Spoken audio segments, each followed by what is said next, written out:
Vale.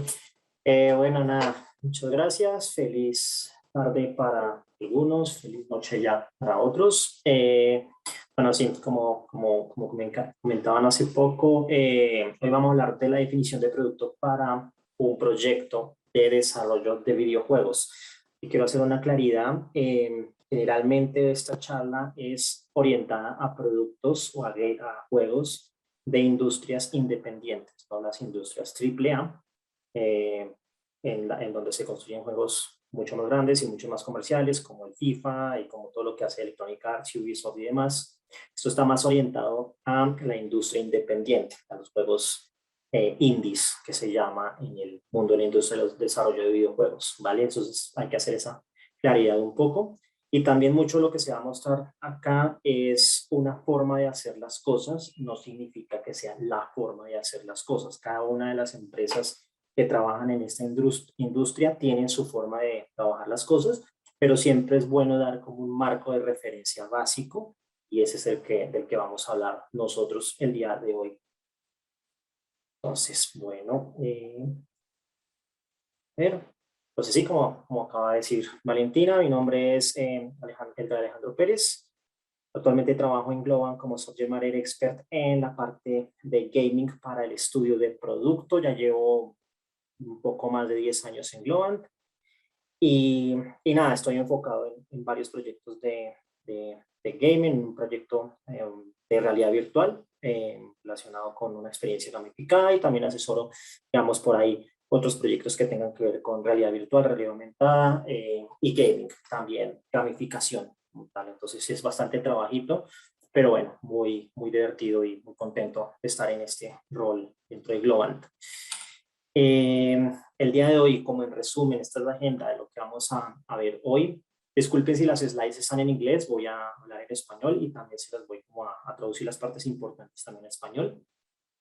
Básicamente vamos a empezar viendo la base de todo esto, el pilar de toda esta teoría, que es un ciclo, que de pronto muchos de ustedes lo han visto en otros contextos o en desarrollo de cualquier tipo de producto estándar, como el ciclo en construcción, medición y aprendizaje, Build, Measure, Learn, y también el desarrollo el ciclo de desarrollo de un videojuego de esta índole. Obviamente esto, como les voy a ir diciendo, puede tener ciertas particularidades y hay cosas que pueden cambiar dependiendo del tipo de juego que se esté haciendo, del tipo de grupo que esté armando el juego, de tipo de empresa, del tipo de cliente, en fin, un montón de variables. Y después el grueso de toda la presentación es una parte que denomino la parte de Inception, donde se incluyen todas estas actividades, donde se prepara eh, y se planea el desarrollo de este producto digital, de este videojuego, con diferentes técnicas y cómo lo que se vaya a construir a partir de esta incepción o esta parte inicial o introducción del ciclo, cómo se conecta con la fase de desarrollo y de construcción del juego. No voy a ahondar mucho en temas de desarrollo, más es como en la forma de construir y de planificar un producto y que hay que tener en cuenta para pues tener al menos un éxito moderado y no un fracaso fatal. Van a estar viendo más o menos como principios de que es un GDD o Game Design Document o documento de diseño de juego. Verán algunas herramientas para priorizar las características del juego y las funcionalidades del juego, cómo organizar los MVPs en el mundo de producto estándar es MVP, Minimum Viable Product, o mínimo producto viable. En este contexto es mínimo juego jugable, mínimo, sí, juego jugable. Vamos a ver cómo se define a grandes rasgos y muy básicamente un roadmap de producto, cómo se organizan, cómo se puede organizar sus interacciones y cómo conectar esta parte de toda esta planeación, esta organización ya con la parte de ejecución, de construir el juego como tal. ¿Vale? Las preguntas creo las pueden ir dejando ahí, bueno, ya pusieron ahí el mensaje, las pueden dejar en el módulo de preguntas y las vamos a responder hacia el final, cada una de ellas, ¿vale? Entonces, a medida que se les vaya generando alguna pregunta, pues la van escribiendo ahí y las vamos a tratar al final, ¿vale? Bueno, Listo, entonces, para empezar, está el ciclo en el que se basa toda esta teoría. Es el ciclo Build, Measure, Learn, o construcción, medición y aprendizaje. Básicamente voy a ir por cada uno de estos, es cuando todo se genera, digamos, a partir de una cantidad de ideas que puede haber para la construcción de un videojuego. Esas ideas se tienen que construir de cierta forma. En algunos casos también se necesita la escritura de código. Después de eso se lanza algún tipo de audiencia, se mide con relación a un feedback que nosotros obtengamos de esa audiencia, se recolecta datos, también hay que filtrar ese feedback, no todo el feedback es positivo para tener en cuenta, para mejoras. Se recolecta esos datos, se aprende de esos datos y se itera. Y esto es algo que es el principio básico y fundamental de este tipo de construcción de un producto digital como un videojuego. Esto empieza a ser bastante importante y lo que lo metan en la cabeza es el pilar de toda la conversación que vamos a tener el día de hoy. Entonces, repito, es el ciclo de construcción, medición y aprendizaje. Lo vamos a estar repitiendo durante toda la charla. ¿Bien? Y ese ciclo se va a ver más que todo donde ven el círculo amarillo. El amarillo es todo ese ciclo se va dando en esa parte, en la parte donde ya se impulsa mediante bueno, valga la redundancia, un impulso, una inercia que se le imprime desde la parte de incepción, que es la figura que ven ahí de color rojo. Entonces, dependiendo también de la fuerza y de la claridad que haya en la definición del producto en esta primera parte que es de Inception, la parte roja, ese ciclo amarillo hagan de cuenta que va a también tomar cierto tipo de fuerza y va a ser también más eficiente en cuanto al lanzamiento de un videojuego que le agrade a la audiencia, que es a la larga, digamos, uno de los objetivos que es de producto uno busca con el lanzamiento de un videojuego en este contexto. ¿Vale? Entonces vamos a ir paso por paso en este proceso. ¿Listo? Listo. Empecemos con la Inception, la parte roja de la gráfica. Aquí la pongo de todas formas para que la tengan bien presente y bien en la mente. Básicamente aquí se hace un montón de trabajo. Realmente aquí es donde, digamos que es mucho más común encontrar el trabajo que se hace de pronto en otras industrias, en la construcción de cualquier otro producto estándar, por llamarlo de alguna forma, algo que no es gaming, algo que no es de videojuegos.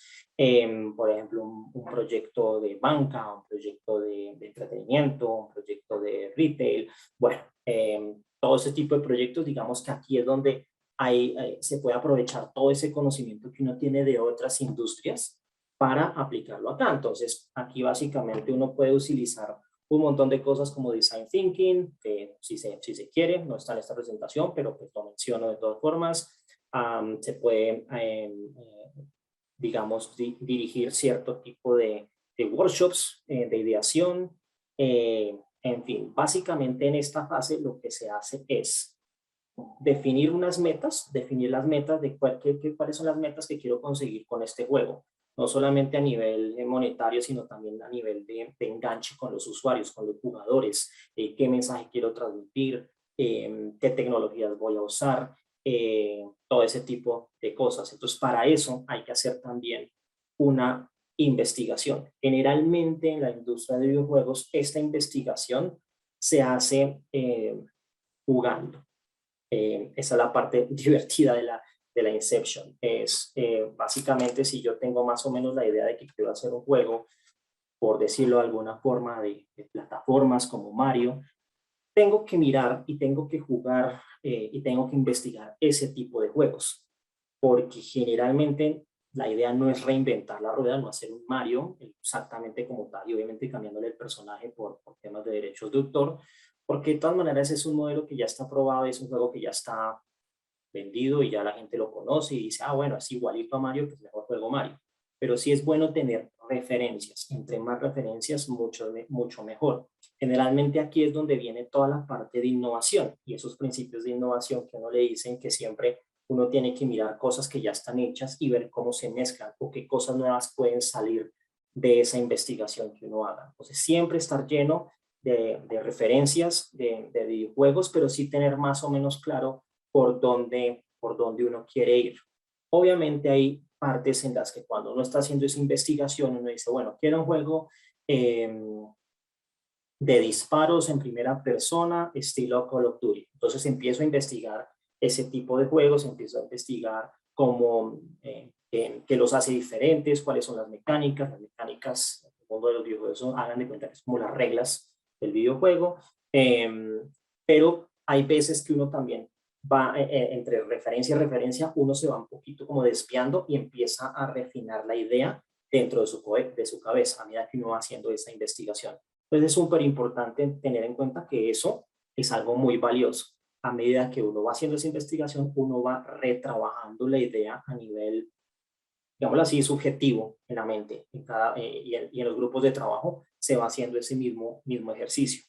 Ya cuando ya se hace ese tipo de investigación y ya creen que se han investigado varias cosas y ya están listos para sacar ideas, bueno, ahí es donde empieza la parte de empezar a votar ideas. Y aquí, básicamente, se prioriza lo que son como diferentes puntos de vista o diferentes aproximaciones. Todo este tipo de cosas se van a ir categorizando. Aquí hay categorías desde la A hasta la H, como ven en la slide. Pueden variar. Esto no es una camisa de fuerza, pero digamos que esto es como lo estándar. Entonces, cuando uno ya tiene todo ese bagaje anterior del tema de toda la investigación y las referencias, ya uno empieza a construir, al menos en versión borrador, lo que es la parte de la narrativa. La trama del juego, los personajes, los antagonistas, si es que existen, el lore o el saber popular del mundo donde se encuentra inmerso ese videojuego, las mecánicas que son las reglas, por ejemplo en Mario Bros, que creo que todo el mundo lo ha jugado, la mecánica de salto, la mecánica de si me como un hongo crezco, todo eso, ir ya empezando a pensar en ese tipo de cosas, las características del juego, los resultados de ese juego, la audiencia a la que le quiero dedicar este juego, entonces, de pronto es una audiencia de niños pequeños en los que los quiero educar en temas de matemáticas, una audiencia un poco más adulta donde yo puedo ya meter temas que son para mayores de 18 años o 21 años, dependiendo del país en lo que yo quiera lanzarlo, cómo jugarlo, esto va muy conectado con las mecánicas del videojuego. Y todas esas ideas uno empieza a decir, bueno, ¿qué es más importante que otra cosa? Entonces eso los va llevando a descubrir cuál es el punto núcleo del juego, qué lo hace diferente, ¿sí? Qué lo hace único, qué lo hace ser el juego que es y por qué van a amar ese juego que van a construir. Es muy importante, lo voy a recalcar mucho, es muy importante tener eso como el eje central, porque muchas veces cuando uno está en una fase de ideación, uno empieza a meterle arandelas a las cosas, a la funcionalidad principal, y después se va como se va desviando la atención de ese punto central. Entonces es súper importante que en esta fase, en la fase de la línea roja del Inception, se vaya aclarando y se vaya fortaleciendo ese punto central. Ese punto central no significa, puede ser un personaje, puede ser la historia, puede ser una mecánica, puede ser la combinación de todas, incluso el punto central puede ser la audiencia. En los juegos educativos el punto central es la audiencia, definitivamente, porque es el resultado que nosotros queremos obtener de la audiencia, es aprendizaje, que ellos aprendan algo que nosotros estamos comunicando.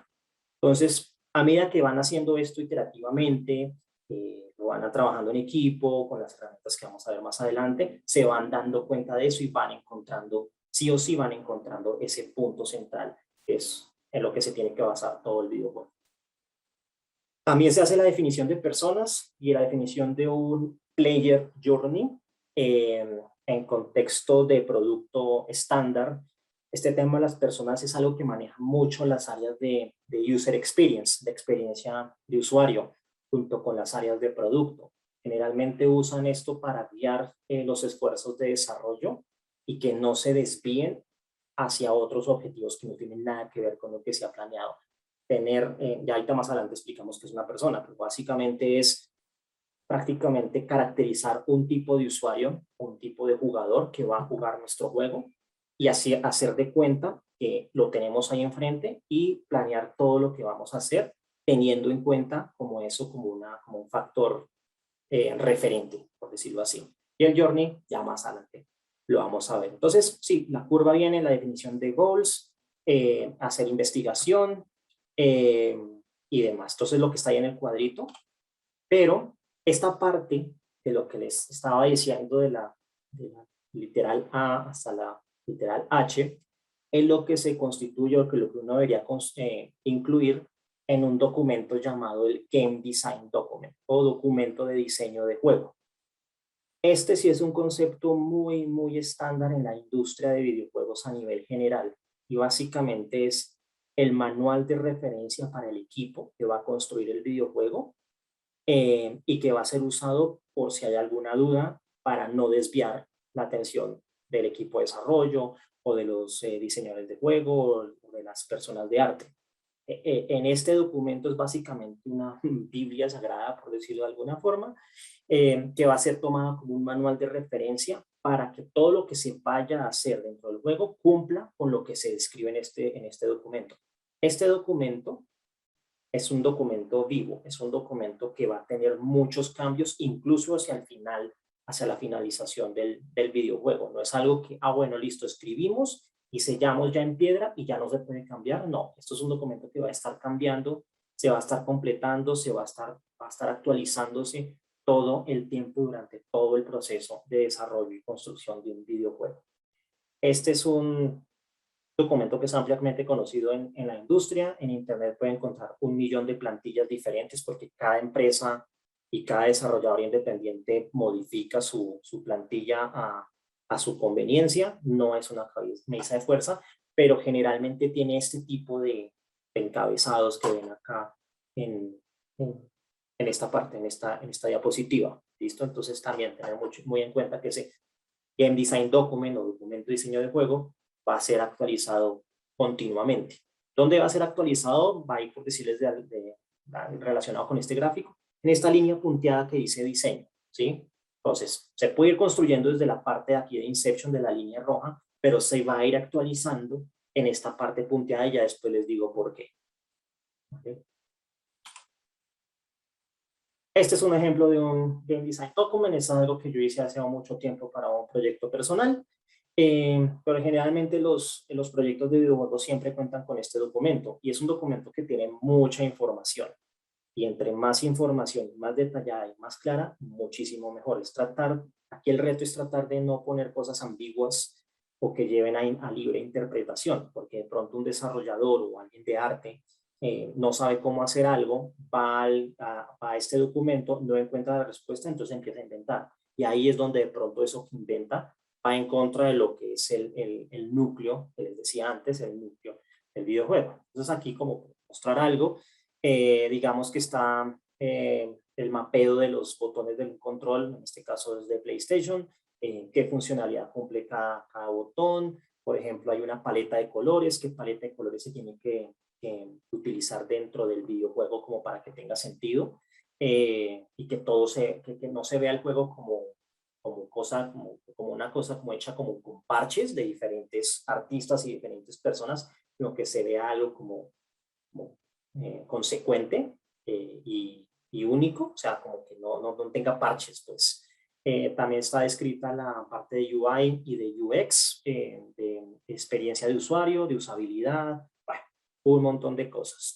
Este tipo de proyectos son proyectos complejos porque involucran no solamente lo que uno puede encontrarse en un proyecto estándar, sino también uno puede incluso mezclarlo con cosas que uno encuentra en un proyecto en la industria del cine, ¿sí? Entonces, estos son proyectos que son súper interdisciplinarios. Las personas que trabajan en un proyecto de estos es multidisciplinaria, incluso para industrias independientes o para empresas independientes donde los grupos que trabajan en estos juegos son de 5 personas, 10, 15, 20. Cada uno debe tener una especialidad que le ayude a llevar a buen puerto el juego, ¿no? Entonces es importante tener todo eso descrito aquí en el Game Design Document, en el documento de diseño del videojuego en español. Hablando un poquito de personas, igual, cada empresa, cada grupo, cada proyecto utiliza una, una plantilla diferente de personas. Entonces, ¿qué persona qué es? ¿Esto para qué sirve? Es dejar como por escrito o dejar alguna referencia de una representación del usuario final que va a consumir nuestro producto. Y eso va a ayudar a orientar nuestros esfuerzos en planeación y desarrollo para construir algo que tenga que ver con la audiencia a la que le estamos pegando, ¿sí? Y es bueno tener todas las características de esta persona. Obviamente puede ser inventado, pero uno puede hacer una investigación. Eso hay un montón de métodos y formas de hacer esto bien hecho. Pero uno lo puede hacer también si es un juego sencillo, si es una audiencia pequeña, uno lo puede también hacer lo más simple que quieran, ¿no? Bueno, estos son plantilla ejemplos, está la de internet, como pueden ver aquí, de pronto los que juegan juegos de rol, es algo como parecido a eso, sin la parte de números, pero es básicamente un avatar que describa a la persona, una edad, una ocupación, la educación que tiene, dónde está ubicada, cuál es su estatus, si está soltera, si está casada, si son datos relevantes para el desarrollo de nuestro producto, hay que meterlos acá. Por ejemplo, cuáles son sus intereses, cuáles son sus metas, cuáles son sus frustraciones y dolores, cuáles son sus motivaciones, sus retos que reta esta persona, cuáles son sus necesidades y expectativas, cuál es la tecnología con la que se encuentra más rodeada y interactúa más, eh, todo ese tipo de que marcas la influencian, que ese tipo de cosas. Entonces uno puede construir esto para, eh, para sacar como una especie como de instancia de la audiencia a la que le vamos a lanzar este producto. Uno puede construir todo este modelo basado en una sola persona o puede hacer varias personas, porque uno puede también atinarle a apuntarle, perdón, les he hablado coloquialmente en español, apuntarle a diferentes audiencias con un mismo producto. No hay ningún problema con eso. Entonces aquí hay un ejemplo digamos, de una persona que se definió para un juego que básicamente tenía el objetivo de entretener a la audiencia, una especie como de Bomberman. Hagan de cuenta, para los que no conocen, Bomberman es un juego donde 2 o 3 o 4 jugadores juegan en un mapa donde tienen bombas y la idea es ponerle la bomba al otro y matarlo, ¿sí? Entonces es un juego competitivo y ya. Entonces, haciendo de cuenta que ese es el modelo que estamos construyendo, digamos, este es el tipo de persona que podría llegar a funcionar. Entonces, una persona de 30 años, porque si es Bomberman, pues tiene que haber jugado Bomberman y para eso tú tienes que tener ahorita 30 años para haber tenido esa experiencia de jugar Bomberman. Entonces, es un juego muy parecido a Bomberman. Eh, un estatus económico más o menos de clase media, bueno, su nombre, Robert, cuáles son sus motivaciones, jugar con amigos, jugar con juegos competitivos, implementar sus habilidades en juegos competitivos porque le gusta la competencia, le gusta como enfrentarse a amigos, enfrentarse a otras personas y ganarles. ¿Qué consola tiene? Tiene un PlayStation 4 y juega 4 horas a la semana. O sea, no es un jugador, un gamer pesado que juega todos los días 6 horas, no, solamente 4 horas a la semana. Ese es como el tipo de audiencia a la que uno le apuntaría con un tipo de estos de juegos. Y hay una parte que se llama el gamer profile. Este es el estilo de persona o el perfil de persona que va a tener esta persona. En internet pueden encontrar, incluso en la página de Newzoo, que ponen cosas muy interesantes de métricas y demás. Ahí también encuentran los diferentes tipos de persona o perfiles de jugador que hay ahora en la industria. Y continuamente eso va cambiando porque relativamente esta industria es nueva, entre comillas, a nivel mundial a comparación de otras. Entonces todavía se está como investigando en este tipo de cosas y además que van saliendo cosas nuevas, van saliendo juegos nuevos. Es una industria en la que se innova mucho, entonces todo este tipo de cosas tiende a cambiar, los estudios tienden a cambiar. Entonces hay 4 perfiles, que son los que identifique como más a grosso modo, porque hay como 9, pero digamos que en estos 4 perfiles pueden caber lo que se necesita saber en este momento. Está el perfil que es el social, la persona que le gusta compartir con amigos, los juegos sociales, todo ese tipo de cosas, algo compartir en redes sociales también, digo con eso. Está el killer que es el que básicamente entra y lo que quiere cuando está jugando es repartir balas y matar monstruos o matar enemigos y demás.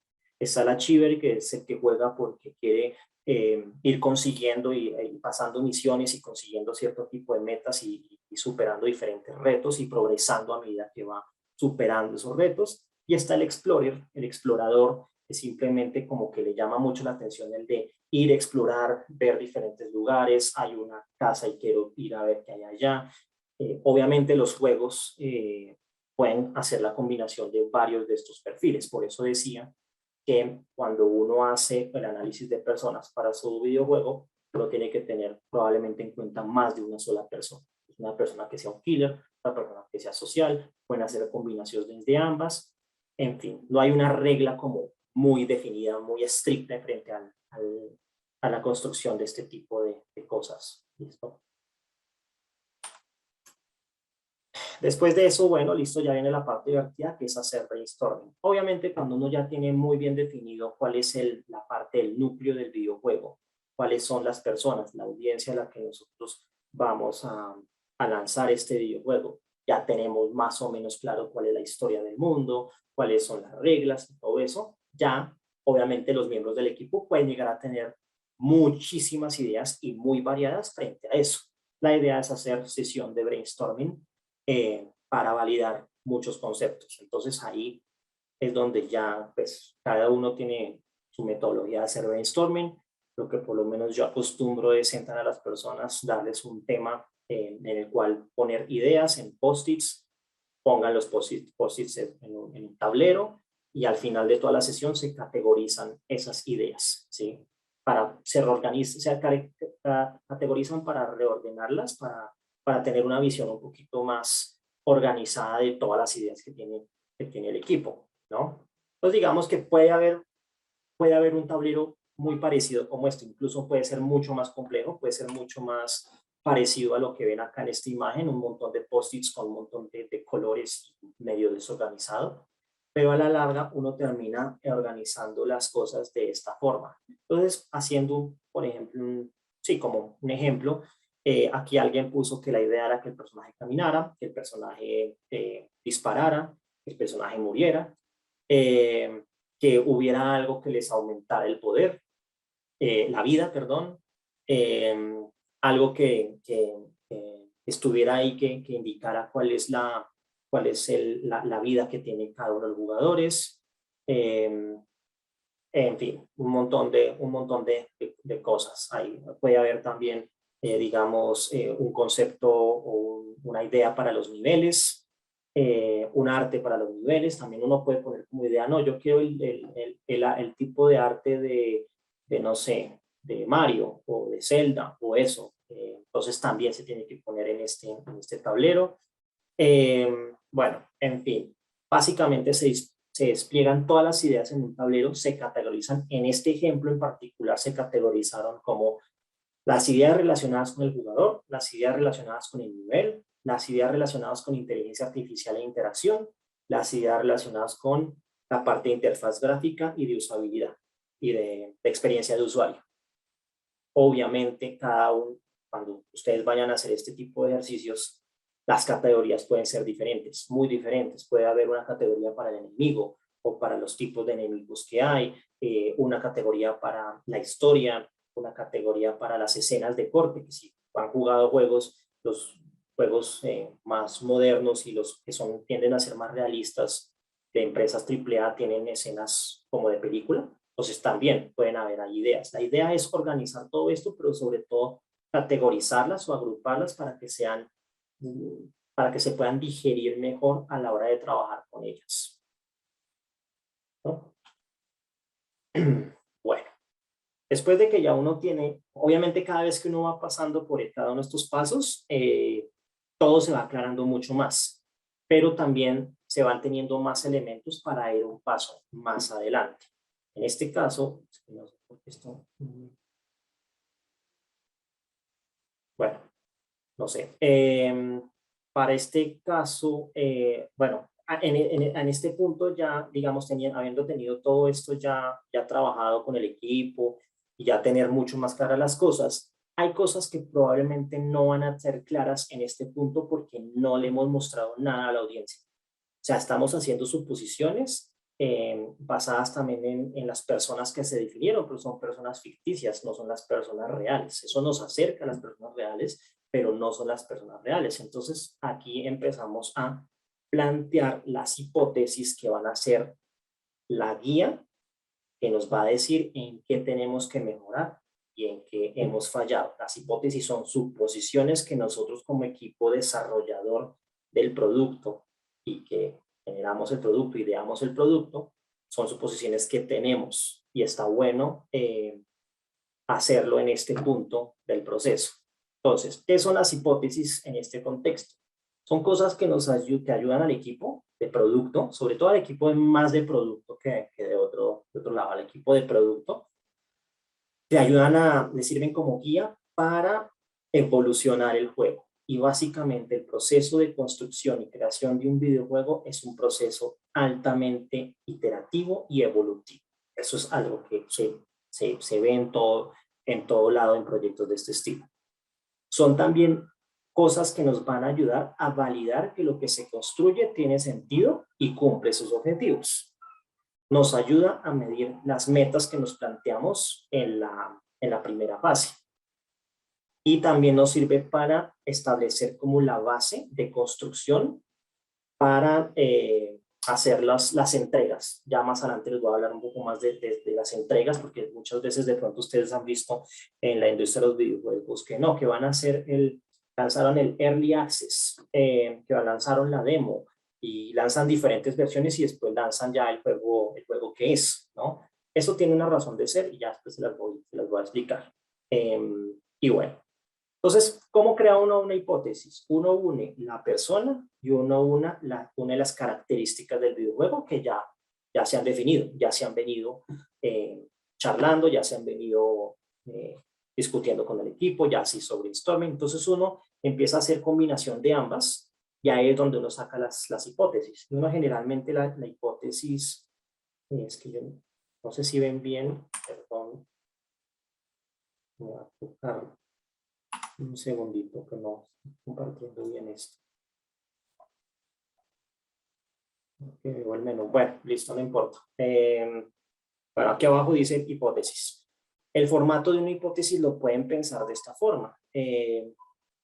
Así como existe el formato de historia de usuario, también puede existir el formato de hipótesis como se describe acá. Entonces puede ser algo como, creemos que construyendo esta característica del videojuego para la audiencia tal, vamos a lograr tal resultado.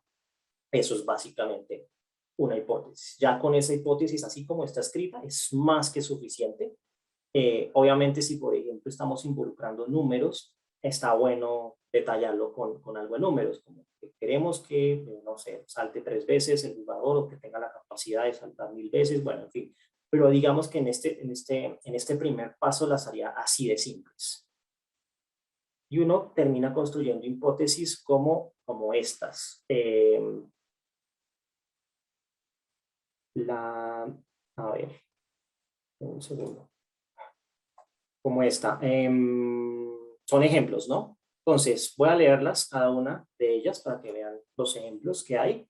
Creemos que construyendo la característica del jugador camine, para la audiencia de los que son killers, vamos a lograr un sentido de movimiento y control del avatar o del personaje. Es una suposición. No sabemos si realmente con lo que vamos a construir les vamos a mostrar a la audiencia van a tener ese sentido de movimiento o de control. La segunda es, creemos que construyendo la característica de disparo para la audiencia killer, es que como en este ejemplo solamente está la audiencia killer, vamos a lograr un sentido de dominio, dominancia y competitividad.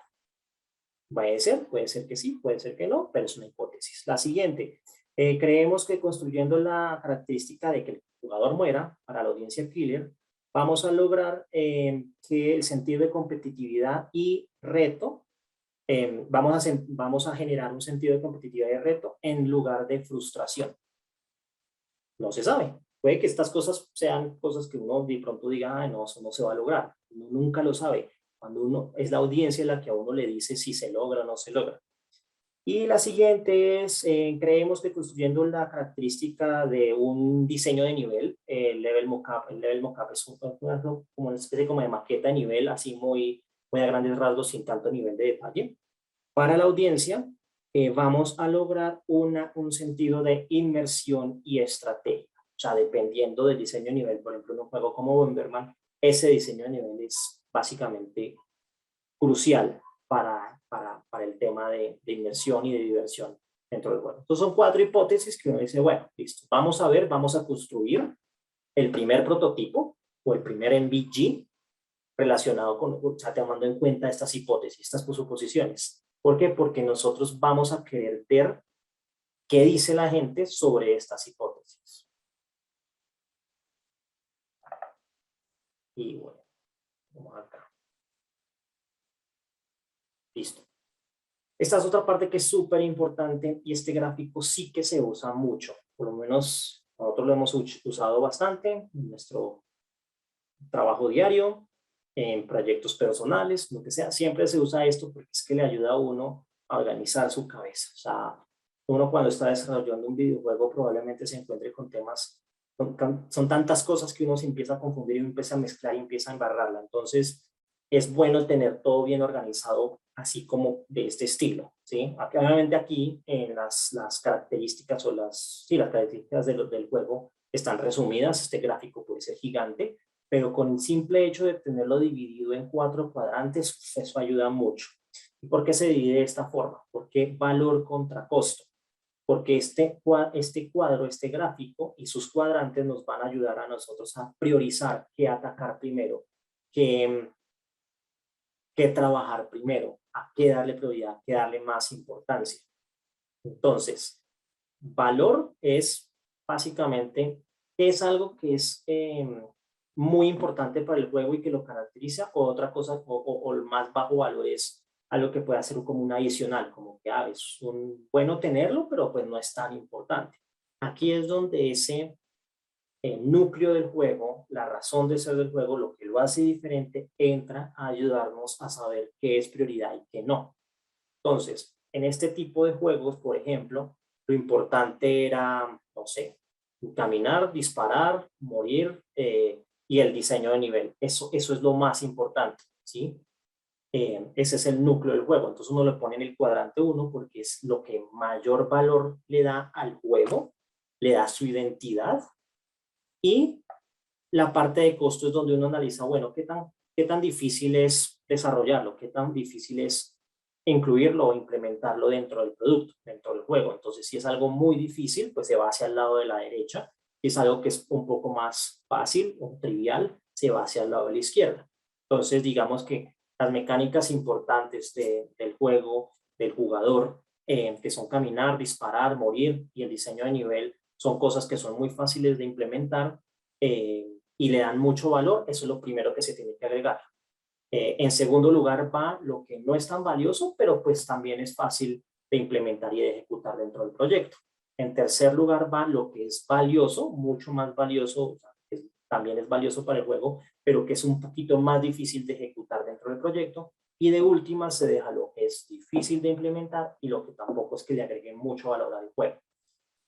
Como tal, ¿listo? Entonces, estos cuadrantes son los que nos ayudan a nosotros a ver ese tipo de cosas para saber orientar nuestra priorización en la ejecución del desarrollo del videojuego. Como producto, como game producers, en la industria se llaman así los game producers, los productores de videojuegos, junto con los game designers, que son los diseñadores de juego, los diseñadores de juego no son los que hacen el arte, son los que crean las mecánicas, las reglas, los que hacen que todo tenga sentido. Esta herramienta es supremamente útil, es muy fácil para después organizar el trabajo de todo el equipo. Entonces, es importante tener esto muy en cuenta. Entonces, ¿uno qué hace? Bueno, por lo menos lo que yo hago, yo soy un tipo muy visual, trato de poner todo en colores. O sea, una cosa ya es ponerlo en gráficas para organizarlo y otra cosa en colores porque le llama a uno más la atención el tema de los colores y ahí ya no se puede organizar mejor. Entonces, bueno, le pone colores si uno quiere, si no les gustan los colores, pues no lo hagan. pero pues generalmente los recomiendo. Y los organizo en prototipos. Ahora, ¿qué es un prototipo? Es algo que uno construye para validar cierto tipo de cosas. Un MVG, que es lo que el MVG, el mínimo juego jugable, es lo que se le va a lanzar a diferentes audiencias. Un MVG puede estar conformado por uno o más prototipos dependiendo de cómo organicen el proyecto.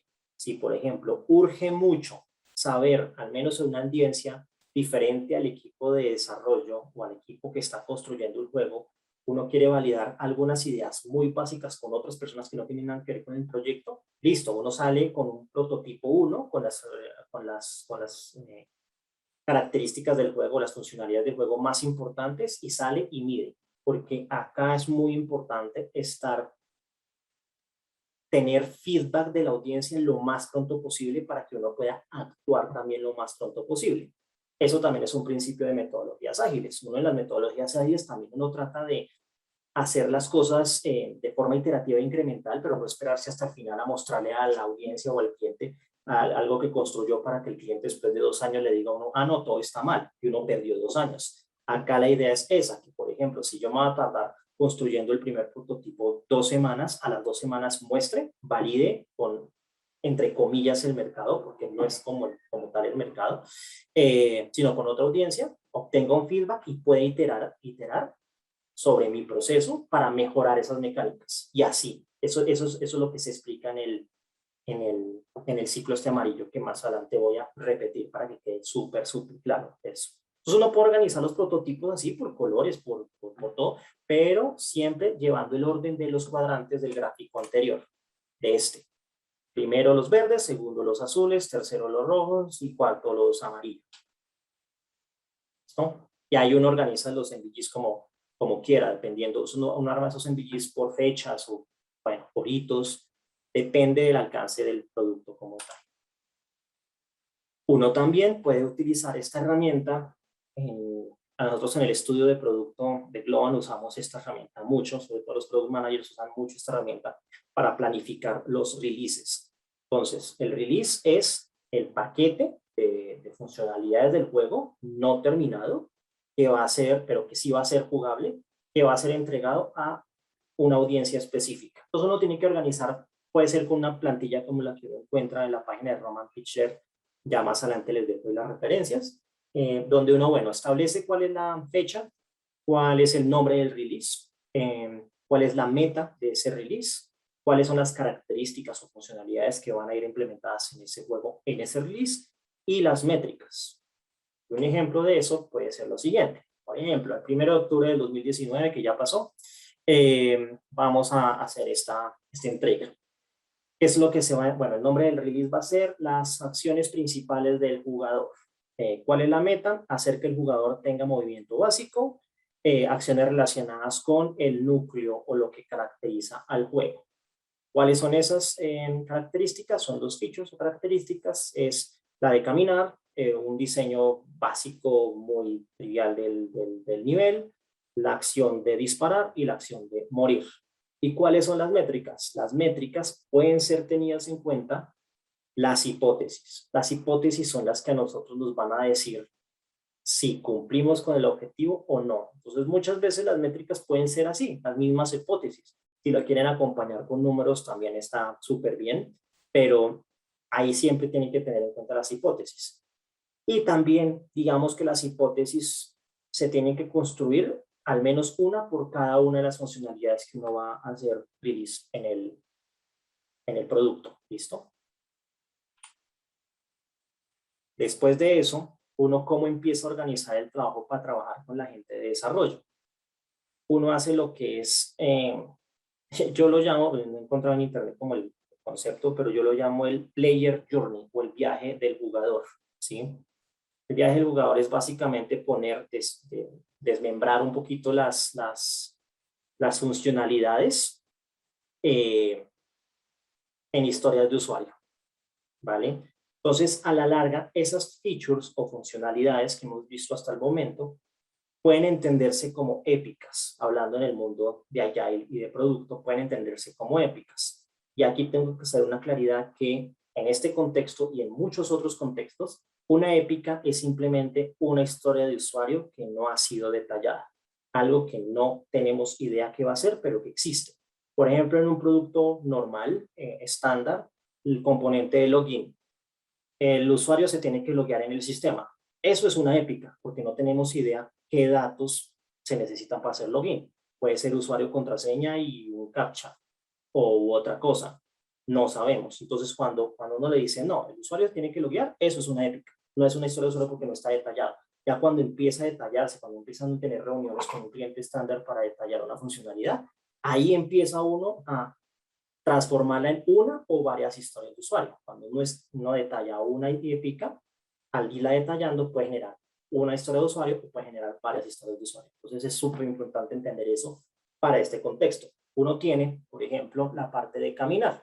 Uno cuando va a detallar a nivel interno del equipo, bueno, cómo va a caminar el jugador, cómo va a caminar el personaje. Entonces, bueno, eso genera una historia de usuario que es como jugador quiero caminar, que mi personaje camine. Y eso ahí después lo puede uno desmembrar o partir en diferentes tareas. ¿Por qué es importante la parte azul? Disculpen los colores, si son muy chillones. ¿Por qué el tema de las tareas es tan importante? Porque como les dije anteriormente, un equipo de desarrollo de videojuegos es muy, muy multidisciplinario. Entonces puede haber la parte de desarrollo, la parte que hace el código, la parte que hace el arte 2D o el arte 3D, las personas que hacen los efectos visuales, que son los technical artists, los artistas técnicos. Está también la parte de los user experience o los diseñadores de interfaz gráfica. Está la parte también de audio. Entonces, esa historia de usuario, esa épica de caminar, que se transformó en una historia de usuario de como jugador, quiero que mi personaje camine, ¿qué tareas tienen que estar involucradas para lograr ese objetivo? Tenemos que hacer la parte de codificación de caminado, la, la, el arte del personaje, al menos en borrador, una animación del personaje que está como sin caminar, que está como en estado descansando, por decirlo así. Y está también la parte de, por ejemplo, hacer el sonido de los pasos cuando camina. ¿Sí? Todas esas tareas, al ser terminadas, tienen como resultado que el personaje camina. Lo mismo con las otras. Pero, por ejemplo, en este ejemplo, en la parte de disparar, hay dos historias de usuario. Como usuario quiero dispararle a mi oponente, pero como jugador también quiero bueno, en este caso es una funcionalidad súper compleja y la puse, pero hagan de cuenta que otra historia de usuario puede ser que se me acaben las balas. O sea, una historia de usuario sea que como el jugador quiero dispararle a otro personaje y que lo pueda matar, y también que se me acaben las balas. O sea, son dos historias de usuario diferentes. E incluso puede ser que el arte 2D sea lo mismo para ambas historias de usuario, pero la codificación sea diferente. Entonces, por eso es que se ve esta forma.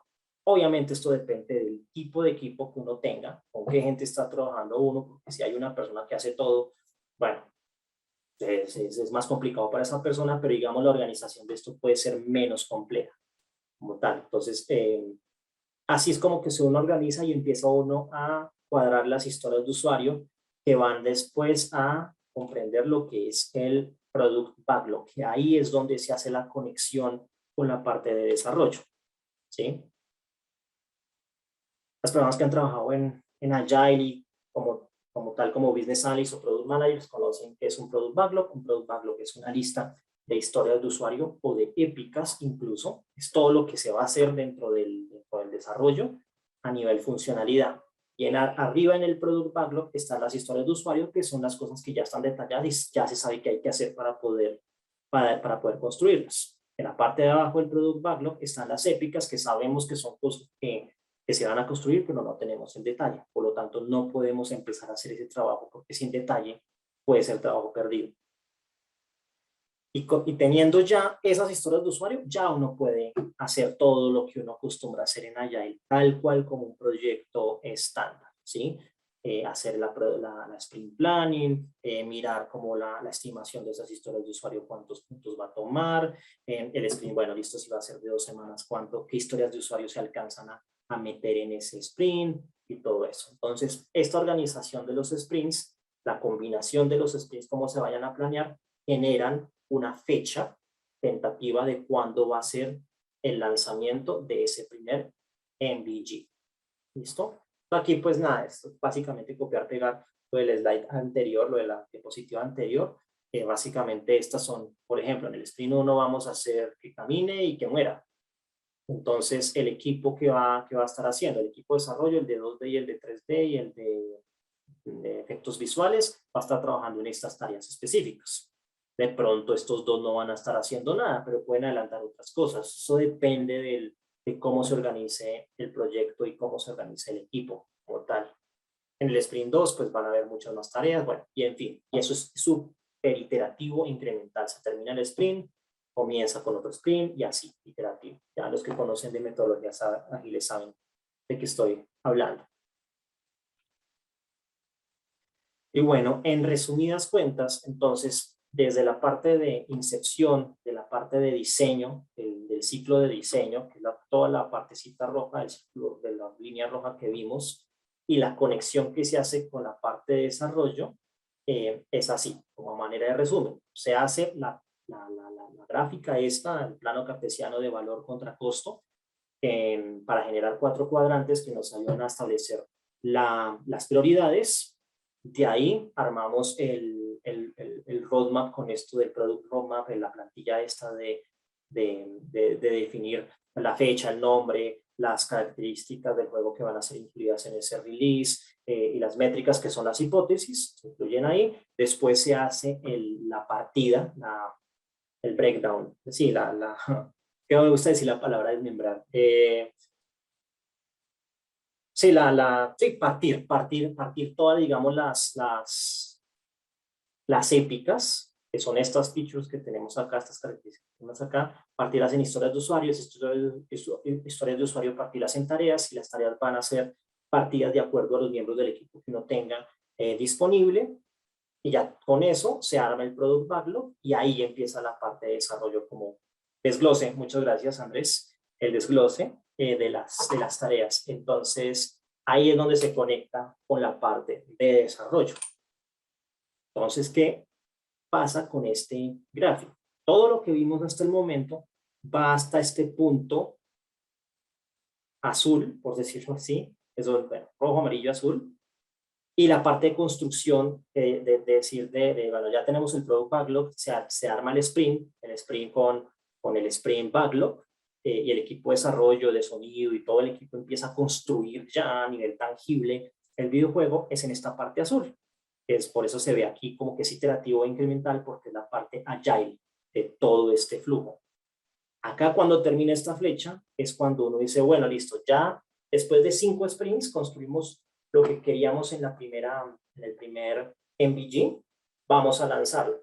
Lo vamos a lanzar a una audiencia pequeña. Obviamente el primer MVG va a ser una audiencia muy pequeña, puede ser amigos, familia y todo eso, pero es importante tener ese feedback, ¿no? Entonces, ahí es donde uno hace una especie como de versión alfa del juego. Uno puede, eso depende de los objetivos del equipo, uno puede, por ejemplo, lanzar el juego como a nivel interno del mismo equipo, y que el mismo equipo pruebe y el mismo equipo de feedback. Generalmente, pues, uno lo recomienda de esa forma, pero también incluir personas que no tuvieron nada que ver con el juego, porque ese feedback puede ser muy valioso, esa retroalimentación puede ser valiosa. Entonces uno la lanza a esa audiencia. Uno espera, recolecta ese feedback, que es esta parte de acá, que es del ciclo, en la primera diapositiva del ciclo de construcción, medición y aprendizaje.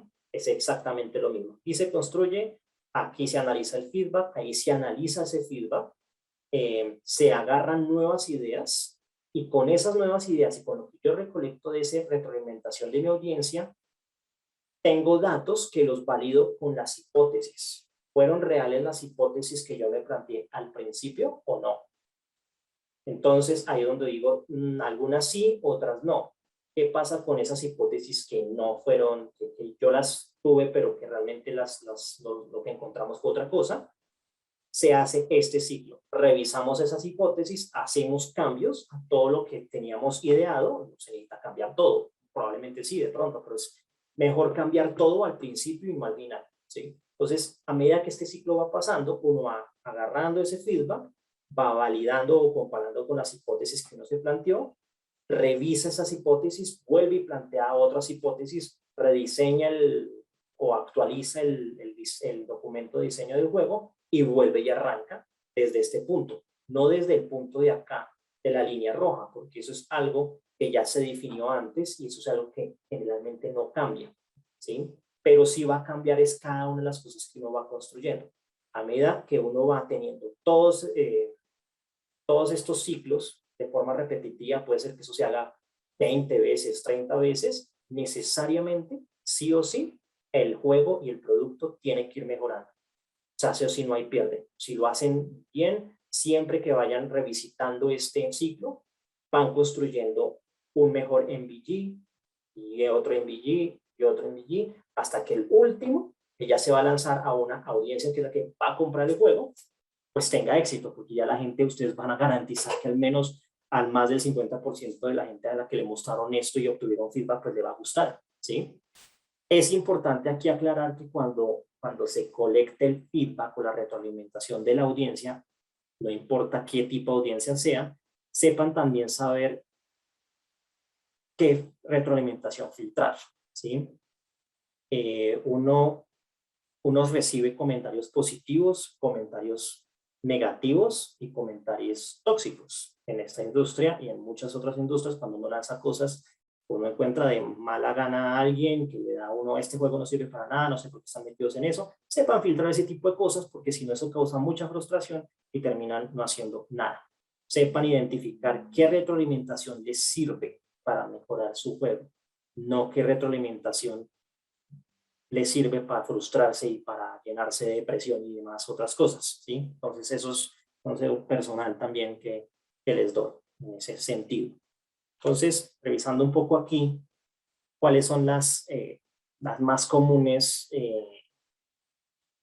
MVGs o mínimo juego jugable que uno encuentra, pero uno puede inventar más, porque es que a la larga esto también da para flexibilidad, ¿no?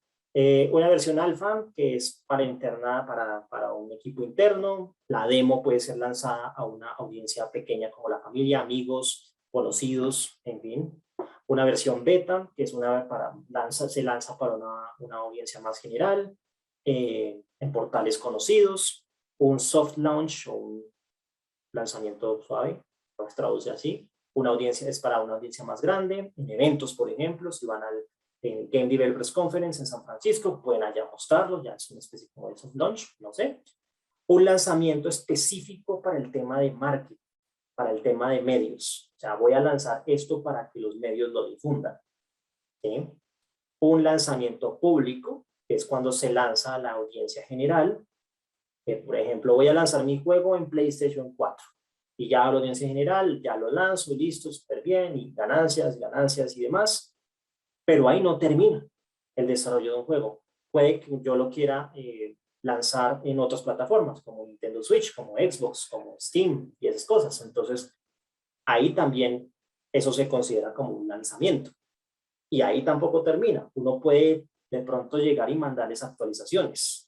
Por ejemplo, en un juego que juego últimamente, Horizon Chase Turbo, que es de carreras y es muy retro porque es como muy parecido a Top Gear de los años 90. A cada rato están, o sea, ya lo compré y lo he jugado y lo pasé, pero entonces ahora lanzan actualizaciones de, hey, incluimos esta nueva pista y ese tipo de cosas. Entonces, juegos hoy en día viven por mucho tiempo a punta de estas actualizaciones y estas actualizaciones son tomadas en cuenta como lanzamientos de MVG y tienen el mismo proceso que hemos visto hoy, sobre todo en la industria independiente. La industria ya AAA, las empresas AAA tienen probablemente un proceso muy parecido, pero más robusto, más grande, más complejo a diferentes niveles. Entonces, por eso decía que al principio esto lo tomen como una referencia para la industria independiente. ¿Listo? Y una base, de vuelta, esto no es una camisa de fuerza, no tienen que seguir los pasos tal cual así como los dijimos hoy, no.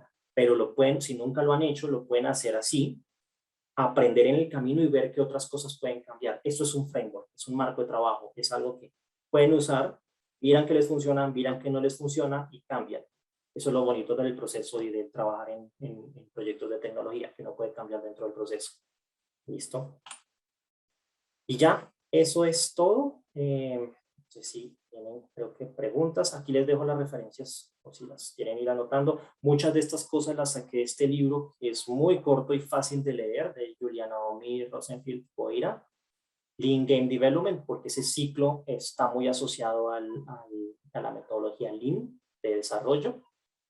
Y muchas cosas relacionadas, bueno, en desarrollo Agile ágil de videojuegos con Scrum. La diferencia entre lo que es Agile y Lean, súper importante este video. Tips para crear personas de la página de Roman Pichler y cómo transformar personas a historias de usuario también de Roman Pichler. Básicamente toda la presentación se basa en estas pocas referencias y mucho en la experiencia que por lo menos he tenido yo, con tanto proyectos personales como en Global también. Obviamente tratamos de utilizar toda esta metodología y todo este framework para llevar acá a buen puerto nuestros proyectos. Listo.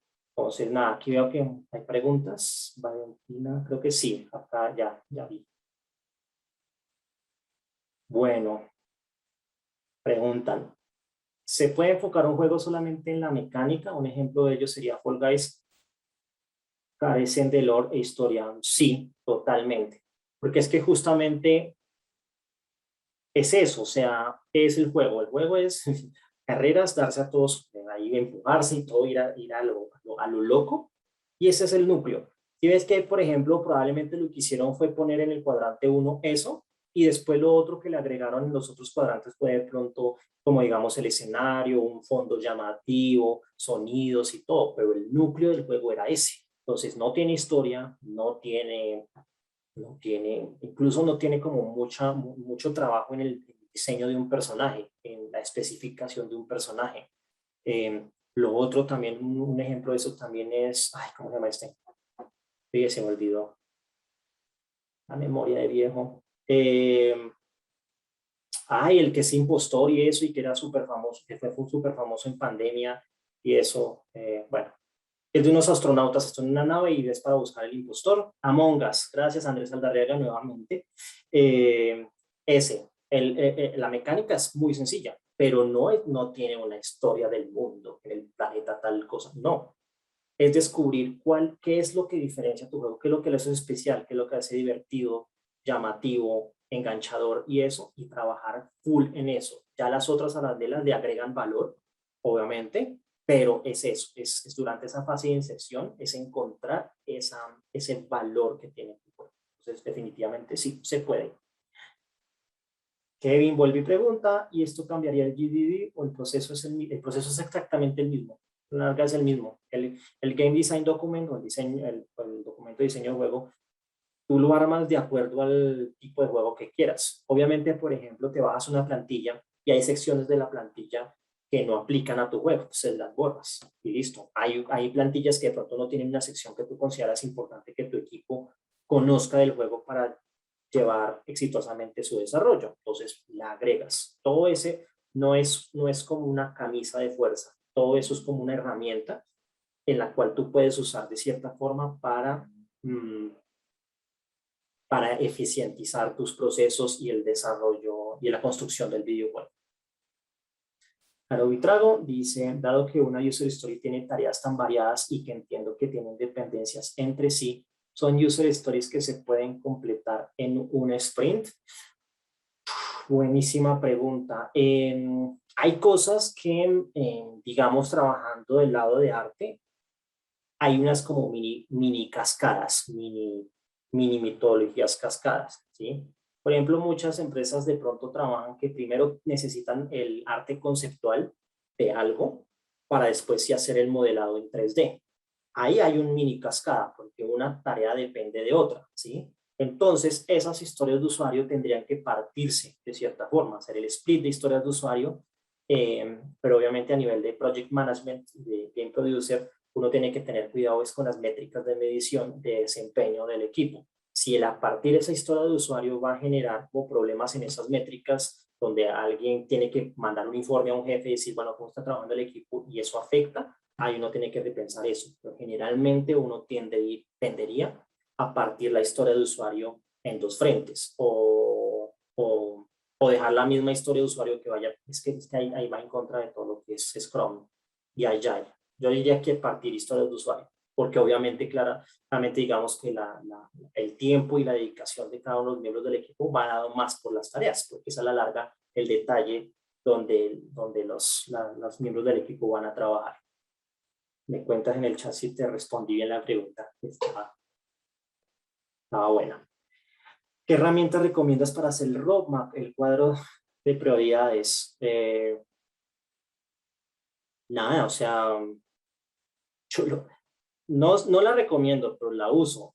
Papel y lápiz, muchas veces lo hago así, después lo paso a Google. Hay una herramienta que hace conexión con Google que se llama Draw.io. Eso cambió de nombre, pero uno hace grafiquitos y todo. Justamente el grafiquito que hice para la presentación lo hice en eso.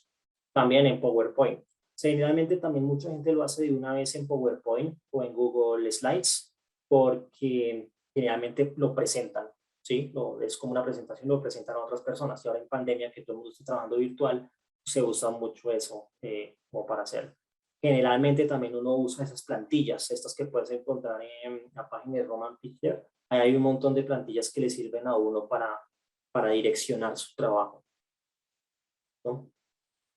Otra pregunta, dice, esta etapa de Inception, inicial, ¿se realiza exhaustivamente o se realiza una Inception más general para desarrollar un MVG inicial en menor tiempo y obtener feedback en etapas tempranas del desarrollo? Buena pregunta. Digamos que depende del objetivo, por eso es que el primer paso es setear las metas de todo esto. Si mi meta es hacer una prueba de concepto, entregarla, validarla con el mercado y ver si un publisher le va a meter plata a eso, le va a apoyar, y si no, se va para la miércoles el proyecto, sí, digamos que haría una inception únicamente direccionada a eso, a la prueba de concepto, una prueba de concepto, una MVP que va para un publisher, y si lo convenzo, seguimos, y si no lo convenzo, apaguemos la luz y ya empezamos otro proyecto, sí. Entonces, haría direccionado en eso. Pero si ya es un proyecto independiente, que tú te reúnes con unos amigos y quieres lanzar un juego exitoso, sí lo haría bastante exhaustivo. Obviamente puede haber etapas en las que, por ejemplo, cuando ustedes obtienen un feedback del lanzamiento de un MVG, tienen un feedback muy robusto y puede llegar a dar lugar a que el equipo llegue al acuerdo de hacer otro Inception. Es decir, no, pues madre, lo que lanzamos no le gustó a nadie, recibimos muchísimo feedback negativo, definitivamente creemos que estamos por el lado que no es. Todas las hipótesis fueron supremamente invalidadas. Bueno, hagamos otro Inception y ya, como dije, no es una camisa de fuerza, pero generalmente se puede hacer así. Si vas a una prueba de concepto, esa Inception tiene que estar totalmente concentrada en esa prueba de concepto. Si no es el caso y es un caso un poco más relajado y que quiero desarrollarlo, y cuando ya tenga algo mucho más robusto, ahí sí lo presento, salgo a buscar publishers que son los que me ayudan a mí a promocionar el juego, lo haría de la forma tal cual como lo explicamos hoy. Igual, Visa, si te respondí bien, avisa. Sí que claro. A ver, Sandra Castro, lo van a buscar contratar y entrenar productoras, mujeres, dices.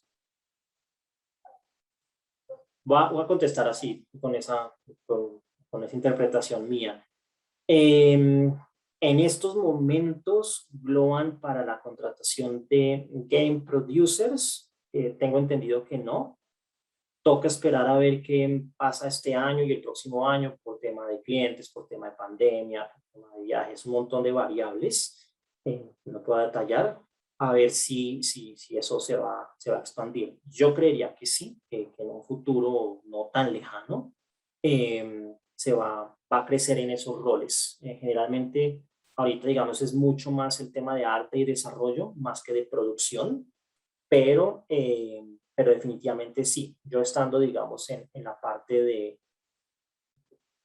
como en la intersección entre producto y gaming, puedo decir que veo que en un futuro próximo pueda darse un espacio para eso. Ahora, en cuanto al entrenamiento, en el momento no hay, pero es una muy buena idea. Probablemente me la lleve para entrenar personas de afuera, puede ser, para dar cursos y eso. eh, puede ser factible, pero igual me lo llevo y cualquier cosa, pues ahí les vamos comentando si se da. Está buena la idea. Muchísimas gracias, Sandra. Siempre tus buenas ideas salen a la luz. Listo, Luisa, me alegra que te haya respondido bien a eso. Salo Street Cuevas, ¿recomiendas algún libro o documentación para profundizar más en la creación de historias de usuario y cómo convertirlas a Product Backlog? Sí. No me acuerdo el nombre. Pues digamos que en la industria de los videojuegos están estas. Agile Game Development with Scrum. Súper recomendado. Ese libro es muy bueno, muy bueno. Y de este mismo autor y la misma editorial, hay también libros relacionados con historias, como con historias de usuario. Igual, convertir una historia de usuario a Product Backlog, o sea, no sé si entendí bien, pero básicamente, si tú tienes un conjunto de historias de usuario, eso es un backlog, ya. O sea, básicamente el backlog es como la donde tú metes, haz de cuenta que es como una canasta, un Product Backlog. Por sí solo, vacío, no es nada. Simplemente es una canasta, pero cuando le metes al Product Backlog historias de usuario, ya es un Product Backlog. Lo importante es que en el Product Backlog sepa uno organizar las cosas. Los elementos del Product Backlog que están más arriba son historias de usuario que ya están detalladas, porque es que de arriba es que se van a sacar para planificar los sprints y hacer el trabajo. Mientras que las cosas que no están detalladas, que son las épicas, como al principio, están en la parte de abajo del backlog. Entonces, para que puedan esas cosas subir, se tienen que detallar, se tienen que transformar en historias de usuario para que cuando estén listas, ahí sí se puedan construir. Básicamente eso, pero sí, digamos que todo lo que tiene que ver con backlog y eso en este libro lo explican muy al detalle. En Agile Game Development, es decir, más grandecito ese libro. Yo lo tengo en inglés, no sé si está en español, pero sí, ahí puede ser. Puedes encontrar cosas ahí. Eh, bueno, creo que no tengo más preguntas acá si no estoy mal. Había una que ya se... Sí, la charla creo que va a quedar grabada. Sí, la charla va a quedar grabada. Bueno, voy a mirar aquí en el chat a ver. Dicen, creo que uno subestima la producción, pero da una excelente guía. Generalmente, si uno no, por ejemplo, la mayoría de gente, pues uno dice, bueno, vamos a empezar quiero crear un videojuego y vamos a aprender a cómo se crea un videojuego. Entonces uno va a agarrar un curso de Unity o de Unreal y empieza a aprender cómo se animan personajes, cómo se programa y demás. Y listo, uno crea ahí el juego. Pero el tema es que el juego tiene muchos más componentes para hacerlo juego. Está la parte de arte, está la parte de game design, la parte de las reglas, hacer las cosas como que tengan sentido. Por ejemplo, si ustedes juegan un juego de pelea, usted no tiene ni idea el trabajo de balanceo que hay en los personajes de un juego de pelea. Porque si uno no balancea bien, eso es una ciencia aparte, el balanceo de videojuegos, eso amerita otra charla y de otra persona, pero digamos, hacer que los jugadores jueguen Street Fighter y que no todos los jugadores elijan el mismo peleador porque es el que le gana a todos, sino que haya variedad y que sea como balanceado, eso es complicado. Y hay roles específicos únicamente para balancear personajes, para balancear mecánicas. Por ejemplo, en un juego como Age of Empires, que es de construcción de imperios, manejo de recursos, hay un rol que se llama el Game Economy Designer, el diseñador de economía, porque es el que analiza los recursos, cómo se tienen que, cuáles son las reglas que rigen sobre la asignación de esos recursos para que el juego no sea aburrido, pero tampoco sea fácil y tampoco sea frustrante. Entonces, todas esas cosas en conjunto generan un videojuego. Por eso digo que un producto, un videojuego como producto probablemente sea uno de los productos más complejos de hacer, pero a la larga más gratificantes también. Listo. ¿Qué herramienta de administración recomendarías? Por ejemplo, Jira. Sí, Trello. Yo he usado Trello y Trello es muy fácil de manejar, muy accesible, tiene un montón de opciones, pero Trello es como la, por excelencia, creo yo, mucha gente que conozco que trabaja en esto usa Trello, pero si, digamos, en la empresa en la que trabajas tiene la licencia de Jira y eso, Jira también es súper completo junto con Confluence. En Confluence uno puede hacer el Game Design Document y lo conecta con cosas de Jira. Es ya súper interesante eso. Bueno.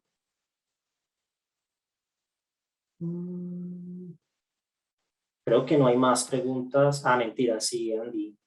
¿Habrá más charlas con temas específicos como programación o arte?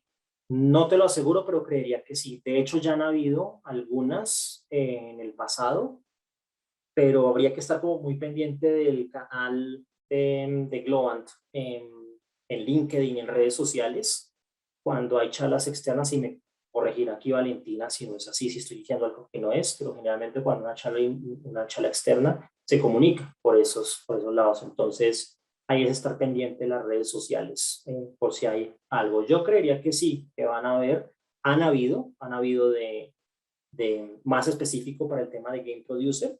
Sé que hubo una no hace mucho eh, y ya, pero básicamente para saberlo hay que estar ahí pendiente.